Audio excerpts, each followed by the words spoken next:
aspectos não são identidade. São apenas como ou uma maneira que você vive a situação. Diagnóstico não é identidade. A nossa identidade, ela está em Cristo. Isso não muda. Não muda. A sua identidade não é sua condição social. A sua identidade está em Cristo.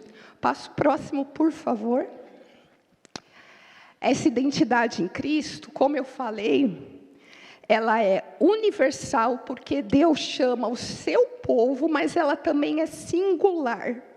Deus se relaciona comigo, com a Cristina, e Deus fala de um jeito comigo que eu consigo entender. Isso não é pelo meu mérito, pela minha inteligência. Não é sobre isso.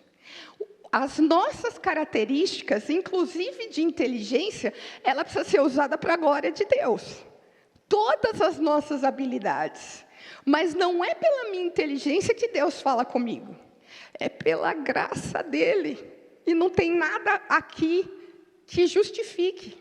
Isso é graça. Graça. Não é mérito, é graça. E Deus... Jesus nos ensina um evangelho de relacionamento com um povo mais individual também, porque ele caminhava e ele enxergava aquela necessidade individual, assim como ele enxerga a sua. E assim como ele quer que a igreja seja uma igreja que exerça o evangelho de relacionamento, com o corpo, mas com cada um que entra.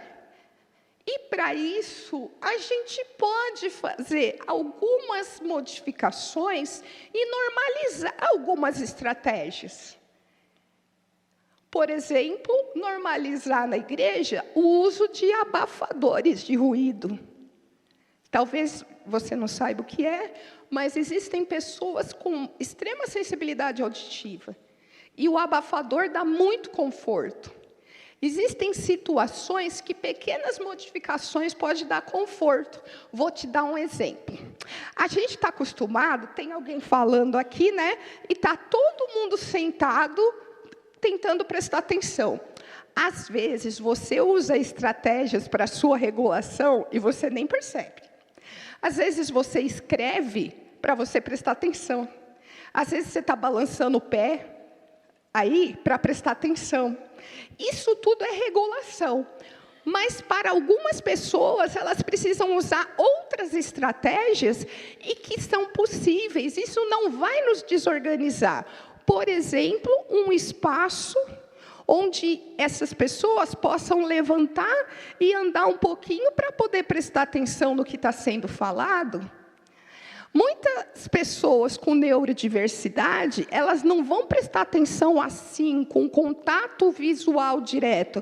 Elas vão estar mais confortáveis com contato periférico, de visão periférica. E aí tem várias coisas, né? Nas nossas questões litúrgicas. A gente quer que todo mundo fique sentadinho. A gente quer que ninguém se mexe. Para, menino, para prestar atenção. E aí ele está se mexendo para prestar atenção. É complicado? É, porque historicamente a gente tem uma organização que é até estética. Ok. Mas o Evangelho nos ensina além disso. E não é sobre estética. É sobre relacionamento, é sobre respeito, é sobre inclusão. Eu também gosto da ideia do John Frame, um teólogo norte-americano, que fala sobre as perspectivas. A aplicação da palavra de Deus, ela é situacional e ela é individual. A normativa são as escrituras sagradas, isso não muda. Mas a aplicação da palavra de Deus é de relacionamento. E que relacionamento é esse? Vamos ler mais 2 textos bem conhecidos, que também são textos que me ensinam sobre suporte e me emocionam. Atos 2, de 42 a 47. E perseveravam na doutrina dos apóstolos e na comunhão, no partir do pão e nas orações. Em cada alma havia temor e muitos prodígios e sinais eram feitos por intermédio dos apóstolos. Todos os que creram estavam juntos. Todos os que creram estavam juntos e tinham tudo em comum. Vendiam as suas propriedades e bens, distribuindo o produto entre todos, à medida que alguém tinha necessidade de suporte. Diariamente perseveravam unânimes no templo, partiam pão de casa em casa, tomavam as suas refeições com alegria e singeleza do coração, louvando a Deus e contando com a simpatia de todo o povo. Enquanto isso, acrescentava-lhes o Senhor dia a dia os que iam sendo salvos. E mais, virando uma página da sua Bíblia, no capítulo 4, a partir do versículo 32. Da multidão dos que creram, era o coração e a alma. Ninguém considerava exclusivamente sua nenhuma das coisas que possuía, tudo por eles era comum.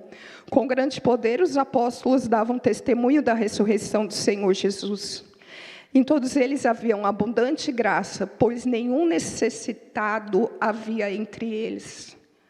Porquanto os que possuíam terras ou casas, vendendo-as, traziam os valores correspondentes e depositavam aos pés dos apóstolos.